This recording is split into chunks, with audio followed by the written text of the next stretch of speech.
Now this is an interesting one. I'm going to talk to you about cabin filters. We're going to replace a cabin filter in this car, which is behind the glove box, and each car, each make and model has them in different places. To do this job, the only thing you're going to need is a replacement cabin air filter.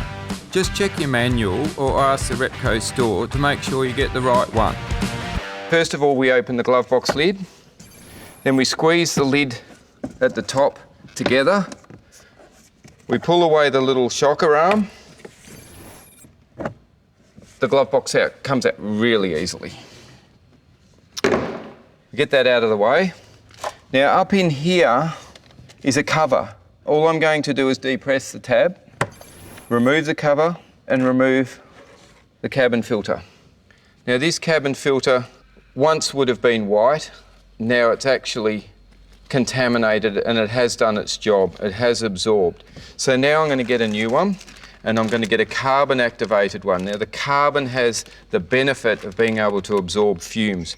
We'll just remove it from the bag because I can tell you now if we put it in with the bag on, it'll work no good at all.